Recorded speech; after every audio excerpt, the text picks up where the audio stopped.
Okey, hari ini kita akan mengupas berkenaan dengan rezeki. Okey, seperti mana yang kita semua dah tahu bahawasanya setiap di kalangan kita ni rezeki itu telah pun ditetapkan sejak daripada sebelum kita lahir lagi. Yang mana Tuhan ada menyebut dalam Al-Quran, wa fis sama'i rizqukum wa ma tu'adun. Dan ditetapkan rezeki itu di langit dan dijanjikan akan diberikan. Tapi adakah bermaksud dengan rezeki yang telah kita tetapkan ini bahawasanya kita harus berpeluk tubuh? Kita mestilah berusaha, beraktiviti dalam mendapatkan rezeki kita. Yang penting kunci dia adalah usaha.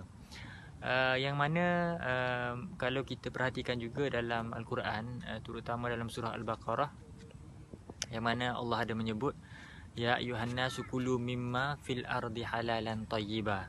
Wahai semua manusia, makanlah.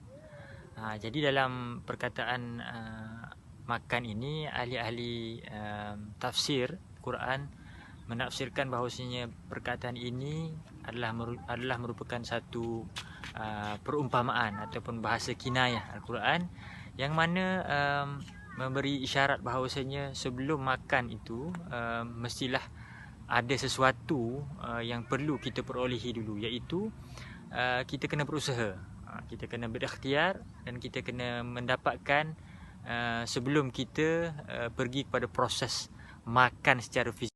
Okey, tapi apa yang pentingnya di sini adalah daripada ayat tadi ada perkataan halalan tayyiba.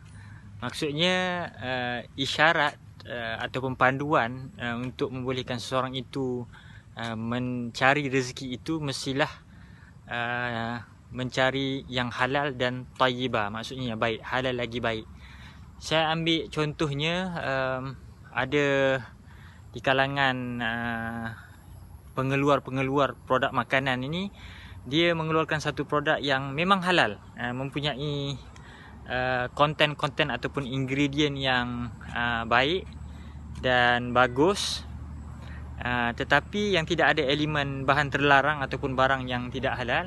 Tetapi dalam masa yang sama, dengan orang membeli dan konsum makanan tersebut, memberi kemudaratan kepada kesihatan tersebut. Jadi obviously makanan itu adalah dianggap sebagai halal tetapi tidak taib. Maknanya tidak baik.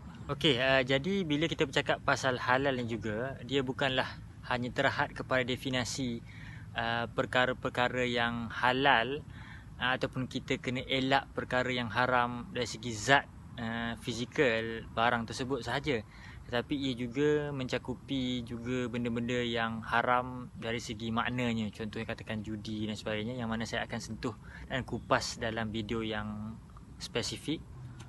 Okey, itu merupakan satu panduan kepada manusia secara keseluruhan lah. Tetapi ada juga ayat Al-Quran yang memberi seruan khusus kepada orang beriman, yang berbunyi, ya ayyuhalladzina amanu kulu min thayyibati ma razaqnakum, iaitu bermaksud wahai orang-orang beriman, hendaklah kamu makan, iaitu mencari rezeki, mencari sumber-sumber daripada benda-benda yang baik. Dan baik itu kalau kita perhatikan di sini, dia berbentuk jamak. Kalau perasan, tiada lagi perkataan halal di situ, halal dibuang. Sebab apa? Sebab mereka yang mempunyai keimanan yang mantap, yang baik, dia tidak akan terdorong untuk mencari perkara yang haram. Dia secara automatik akan mencari rezeki yang halal.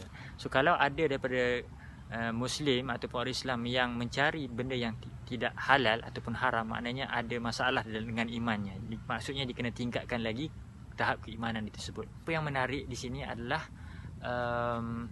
perkataan thayyibat itu sendiri, yang mana sekarang dia telah dijamakkan, telah plural berbanding sebelum ni di dalam bentuk singular. Yang tadi tu halalan thayyibat. Thayyibat tu adalah satu. So thayyibat sini membawa maksud kuantiti tu banyak.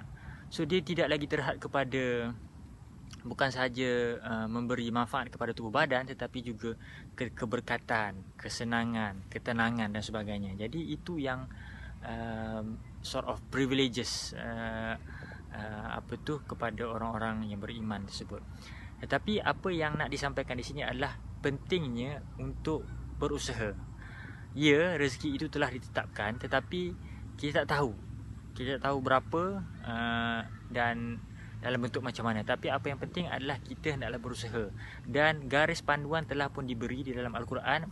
Bagaimanakah cara-cara ataupun makna halal dan tayyibat itu sendiri, serta apakah yang perlu kita buat dalam untuk kita nak mendapatkan rezeki yang halal ataupun halal dan tayyibah, dan akhirnya untuk kita mendapatkan keberkatan, kesenangan over and above kesihatan tubuh badan tadi.